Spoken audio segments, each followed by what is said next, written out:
Ah, winter. That magical time of year when the air is crisp, the snow is pristine, and the threat of death by hypothermia is just a gentle breeze away. For the medieval peasant, winter wasn't just a season. It was a full-contact sport where the stakes were high, the rules were non-existent, and the prize was, well, not freezing to death. So, grab your woolen socks, if you're lucky enough to have any, and let's dive into the thrilling world of medieval winter survival, where every day was a battle against nature's icy sense of humor. First, let's talk about the medieval home, or as I like to call it, the drafty death trap. Picture this, a charming little hovel made of wattle and daub, which is basically mud and sticks held together by hope and a prayer. The walls were about as effective at keeping out the cold as a screen door on a submarine. But hey, at least the thatched roof provided excellent insulation, until it caught fire because someone thought it was a good idea to light a candle indoors. Who needs warmth when you've got the adrenaline rush of a potential house fire?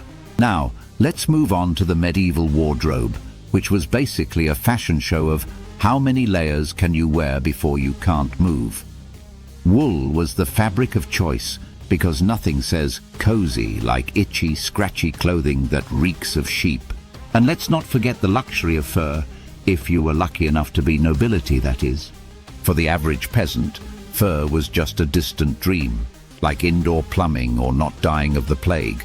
But hey, at least they had their trusty cloaks, which were basically medieval snuggies, except less comfortable and more likely to attract lice. Food was another highlight of medieval winter survival. Forget about fresh produce.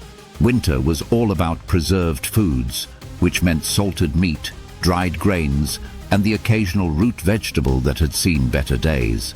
Imagine sitting down to a hearty meal of salted fish that's been sitting in a barrel for 6 months, paired with a side of stale bread that could double as a weapon. Bon appétit!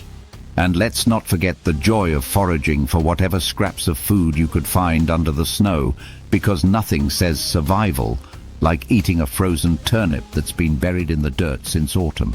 Of course, no discussion of medieval winter survival would be complete without mentioning the ever-present threat of disease. Cold weather? Check. Malnutrition? Check.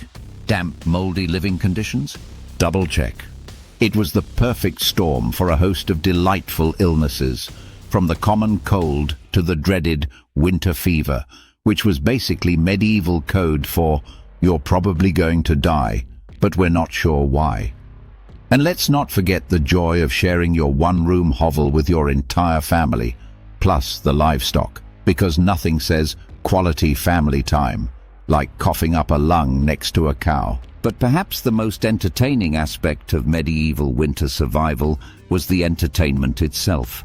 With no Netflix or TikTok to distract them, medieval peasants had to get creative. Picture this, a group of half-frozen villagers huddled around a fire, telling stories and singing songs to pass the time. Sure, the songs were probably about how miserable they were, and the stories were likely cautionary tales about how not to die in the snow. But hey, it was something. And if all else failed, there was always the classic pastime of staring at the wall and wondering if spring would ever come. In conclusion, medieval winter survival was a true test of human resilience, creativity, and sheer stubbornness. It was a time when people had to rely on their wits, their community, and their ability to laugh in the face of certain doom. So the next time you complain about your heating bill or the fact that your latte isn't hot enough, just remember, it could be worse. You could be a medieval peasant, huddled in a damp hovel, eating salted fish and praying that the winter fever doesn't take you out before spring. Cheers to modern comforts, and to the medieval peasants who somehow survived long enough for us to complain about them.